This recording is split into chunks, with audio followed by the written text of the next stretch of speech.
चुकीचं आहे.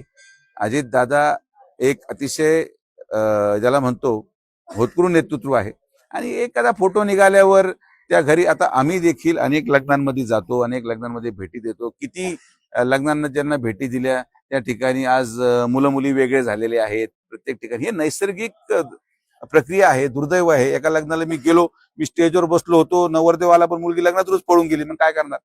तर सामाजिक तेढ असा निर्माण झालेला आहे. हे सगळ्या नैसर्गिक गोष्टी, याच्यामध्ये राजकीय व्यक्तिमत्वाला आणलं नाही पाहिजे. एखाद्या माणसाला एवढं म्हणजे मला दुर्दैवाने हे जे व्यक्ती आहेत धागोने का कोण आहे ते मला माहित नाही, यांना कोणीच ओळखत नव्हतं. पण आपल्या सगळ्यांच्या आशीर्वादामुळे आज महाराष्ट्रामध्ये एखाद्या आमदाराला मंत्रीची ओळख नाही जेवढी तुम्ही त्याची निर्माण करून ठेवली. हे कृत्य जे आहे ते क्रूर आहे, त्याची शिक्षा त्यांना मिळाली पाहिजे. पण अशा प्रकरणामध्ये राजकीय लोकांना त्याच्यामध्ये घेणं हे चुकीचं असतं. आमच्याबरोबर समोर आलेले लोक कोणी फोटो काढतंय, आता आमच्याबरोबर फोटो काढला गेला की कोणी सांगितलं हा वाळू तस्कर आहे, हा खून करतो, हा 302चा आरोपी आहे. नाही तर याच्यापुढे मग कायदा करावा लागेल की जेवढे आरोपी असतील त्यांनी त्यांच्या कपड्यावर बिल्ला लावला पाहिजे, मी 302 आहे, मी 307 आहे, म्हणजे आम्हाला काहीतरी आयडेंटिफिकेशन झालं पाहिजे. समाजामध्ये चालत असताना लोकप्रतिनिधींना प्रचंड त्रास सहन करावा लागतो आणि आम्ही ते करतो. लग्नाला गेल्यामुळे हे जे काही सगळं अजितदादांच्या बद्दल त्या ठिकाणी थोडंसं काही लोक करायचा प्रयत्न करतात. आता हे जे लोक मीडिया पुढे आहेत, शिवसेना उबाटाचे जे अजितदादांबद्दल बोलतात, यांना कोणाच्या लग्नाची पत्रिकाच येत नाही, त्यामुळे त्यांना पर्यायच नाही काय.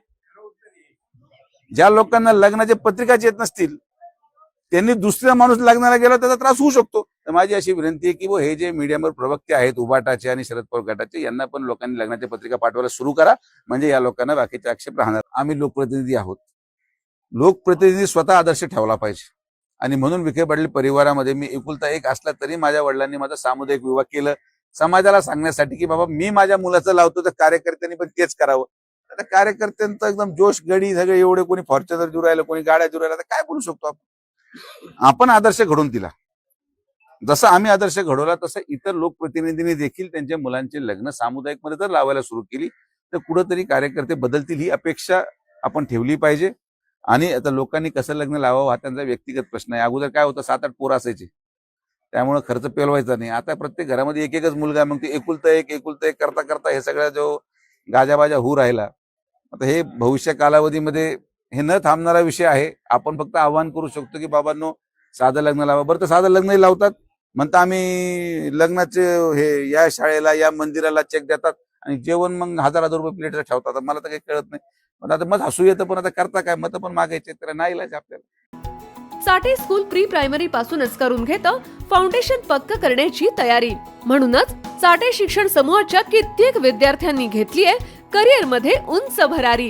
2025-26 या शैक्षणिक वर्षाकरिता आपल्या पाल्याचा आजच प्रवेश घ्या.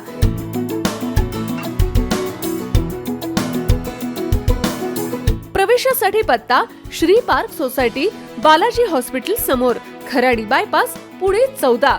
संपर्क क्रमांक 9372619453 किंवा 9372619483 किंवा 9372619484. फाउंडेशन उत्तम, प्रगती सर्वोत्तम. साठे फाउंडेशन, नो टेन्शन.